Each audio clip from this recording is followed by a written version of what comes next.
Good morning students. आज हम पढ़ेंगे अपने पाठ 2 को, जो है वर्णमाला और मात्राएं। इस पाठ में वर्णमाला और मात्राओं का ज्ञान दिया गया है, उसके बारे में पूर्ण विवरण दिया गया है जिसे हम पढ़ेंगे। तो चलिए शुरू करते हैं अपना पाठ। हम जब भी कुछ बोलते हैं तो हमारे मुख से आवाज निकलती है जो ध्वनि कहलाती है, और उन ध्वनियों को लिखने के लिए कुछ चिन्ह बनाए गए हैं। उन्हीं चिन्हों को हम कहते हैं वर्ण। ठीक, वर्ण भाषा की सबसे छोटी इकाई होती है। तो चलिए शुरू करते हैं पाठ अपना। जब हम बोलते हैं तो हमारे मुख से अनेक प्रकार की ध्वनियां निकलती हैं। ठीक, मैंने अभी बताया ना, जब बोलते हैं तो ध्वनियों का उच्चारण होता है, ध्वनि निकलती हैं। इन्हीं ध्वनियों के लिखित रूप को क्या कहते हैं? वर्ण कहते हैं। इन्हीं ध्वनियों के लिखित रूप वर्ण होते हैं। जब ध्वनियों को चिन्हित कर दिया जाता है, उनके लिए चिन्ह निर्धारित कर दिया जाता है, उन चिन्हों को हम वर्ण कहते हैं। तो ध्वनियों के लिखित रूप को वर्ण कहते हैं। नीचे ये देखो, ये चित्र बना है घर और ये चित्र बना है मोर। तो इसमें से जब हम घर का उच्चारण करते हैं, इस शब्द का उच्चारण करते हैं, तो कितनी ध्वनियां निकलती हैं? 4 ध्वनियां निकलती हैं। घ, अ, र, अ। घ में से ये देखो, घ है, घ में से अ अलग कर दिया गया। घ में से अ स्वर की आवाज आ रही है और र में से भी अ स्वर की आवाज आ रही है। तो जब इसमें से स्वर अलग हुआ है तो घ आधा रह गया। आधा देखो, इस चिन्ह को लगाने से ये वर्ण आधा हो जाता है, ये अक्षर आधा हो जाता है घ। और इसको क्या कहते हैं? इसे हम कहते हैं हलंत। जो इस तरह से लगा हुआ है घ के नीचे, इस चिन्ह को हम क्या कहते हैं? हलंत। घ में अ जुड़ गया और र में अ जुड़ गया, तो यहाँ 4 ध्वनियां निकली घर का उच्चारण करते समय। इसी तरह यहाँ पर देखिए, यहाँ पर भी म में ओ का स्वर आ रहा है, मो और र में अ का स्वर आ रहा है। तो इसमें भी 4 ध्वनियां निकली, 4 ध्वनियों का उच्चारण हो रहा है। तो नीचे पढ़ते हैं। घर बोलते समय घ, अ, र, अ ध्वनियां निकलती हैं। इसी प्रकार मोर बोलते समय म, ओ, र, अ ध्वनियां निकलती हैं। इन ध्वनियों के और अधिक टुकड़े नहीं किए जा सकते। अब हमने इनके टुकड़े कर दिए, इस शब्द के टुकड़े कर दिए, इन दोनों शब्दों के। तो अब इनके और टुकड़े नहीं किए जा सकते। तो इस प्रकार वर्ण की परिभाषा क्या होगी? वह छोटी से छोटी ध्वनि जिसके और टुकड़े नहीं किए जा सकते वर्ण कहलाती है। भाषा की वह सबसे छोटी ध्वनि जिसके और टुकड़े नहीं किए जा सकते, वो क्या कहलाती है? वर्ण कहलाती है। ठीक, अब है वर्णों के भेद। वर्ण 2 प्रकार के होते हैं। हिंदी भाषा में 2 प्रकार के वर्ण होते हैं। पहला है स्वर और दूसरा है व्यंजन। स्वर में क्या है देखिए, जिन वर्णों के उच्चारण में किसी अन्य ध्वनि की आवश्यकता नहीं लेनी पड़ती, उन्हें स्वर कहते हैं। हिंदी में 11 स्वर हैं। स्वर में क्या होता है? स्वर में किसी भी और वर्ण की आवश्यकता नहीं लेनी पड़ती जब हम स्वर का उच्चारण करते हैं। स्वरों के उच्चारण में हमें किसी और वर्ण की आवश्यकता नहीं लेनी पड़ती, ये स्वतंत्र होते हैं और ये पूर्ण रूप से 11 स्वर होते हैं। तो इन्हें बोलकर देखते हैं। अ, आ, ई, उ, री, ए, ऐ, ओ, औ। ये 11 वर्ण हैं, जो ये 11 स्वर हैं। तो इन स्वरों को जब हम बोलते हैं तो इनको किसी और वर्ण की आवश्यकता नहीं होती बोलते समय। ठीक, तो स्वर 11 हैं और इनका उच्चारण करते समय हमें किसी अन्य ध्वनि की सहायता नहीं लेनी पड़ती। अब है दूसरा है व्यंजन। वर्ण में दूसरा होता है व्यंजन। जिन वर्णों के उच्चारण में स्वरों की सहायता लेनी पड़ती है उन्हें व्यंजन कहते हैं। हिंदी में 33 व्यंजन हैं। अभी हमने स्वर पढ़ा।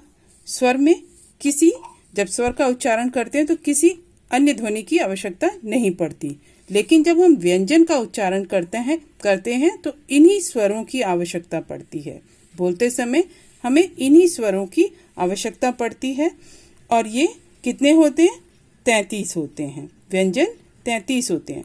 जिन वर्णों के उच्चारण में स्वरों की सहायता लेनी पड़ती है उन्हें व्यंजन कहते हैं। हिंदी में 33 व्यंजन हैं।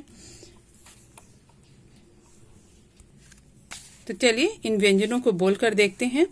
क, ख, ग, घ, अंग, च, छ, ज, झ, इय, ट, ठ, ड, ढ, ण, ड़, अढ़, त, थ, द, ध, न, प, फ, ब, भ, म, य, र, ल, व, श, श, स, ह।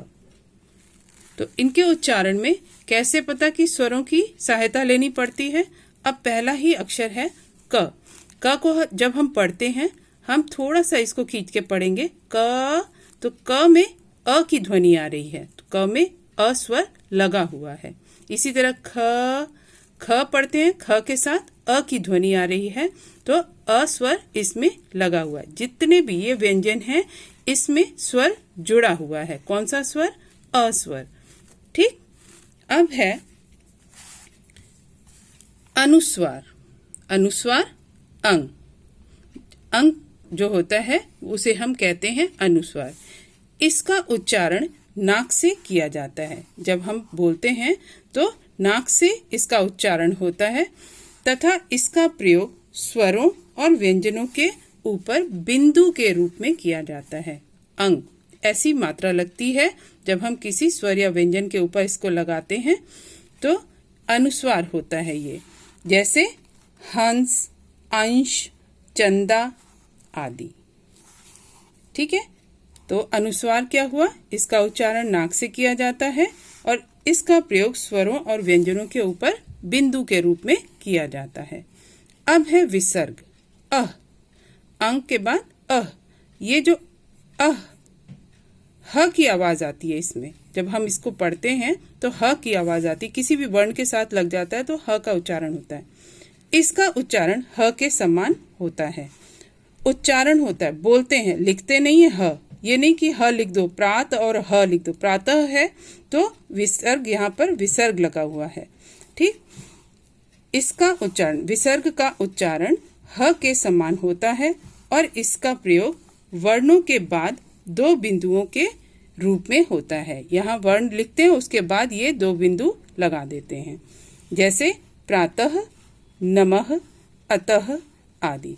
तो जहाँ पे भी ये विसर्ग लगा रहेगा उसमें उच्चारण आपका ह आना चाहिए। प्रातः। तो हम कैसे बोलेंगे? प्रातः। ह नहीं लिखना है। विसर्ग का सिर्फ उच्चारण ह के समान होता है, लिखते नहीं है। ठीक। अनुनासिक। अनुनासिक चंद्र बिंदु को कहा जाता है। अनुनासिक का उच्चारण नाक और गले दोनों की सहायता से किया जाता है और इसका प्रयोग चंद्र बिंदु के रूप में किया जाता है। जैसे आंख, गांव, सांप आदि। ठीक। तो अब है आगत ध्वनियां। आगत ध्वनियां, इसमें देखिए अंग्रेजी में आया स्वर आ। जैसे डॉक्टर, बॉल, इसमें सिर्फ इसे कहते हैं अवगत चिन्ह। ठीक है। ये है अवगत चिन्ह। अवगत व्यंजन जैसे ज के नीचे हमने ये बिंदी लगाई तो इसका भी उच्चारण बदल जाता है। ज की बजाय हम क्या पढ़ने लग जाते हैं? ज और ज दोनों में अंतर है। ज कब पढ़ते हैं? जब ज के नीचे ये बिंदी लग जाती है। जरा, जरूर। अब इसी तरह फ के नीचे बिंदी लग गई आगत व्यंजन के नीचे, तो आगत चिन्ह लग गया, तो क्या हो जाएगा? फ और फ दोनों में अंतर है उच्चारण में, तो साफ, काफी। ठीक। तो ये है आगत ध्वनियां। ये ध्वनियां अंग्रेजी स्वर जब आता है, अंग्रेजी से आया स्वर, ये डॉक्टर, बॉल, कॉल, कॉपी, इस तरह से जो शब्द होते हैं उनके ऊपर लगता है। ठीक, और ये जो आगत व्यंजन जो है, इसमें जो व्यंजन जैसे उर्दू के शब्द होते हैं कई, उनके नीचे इस तरह की बिंदी लगकर उस वर्ण का उच्चारण बदल देते हैं। ठीक, तो आज हम सिर्फ यहीं तक अपना पाठ करेंगे। अगली वीडियो में पाठ के आगे के भाग को पढ़ेंगे। तब तक के लिए आपको जो भी पढ़ाया गया है उसे सही उच्चारण के साथ साफ साफ पढ़िए।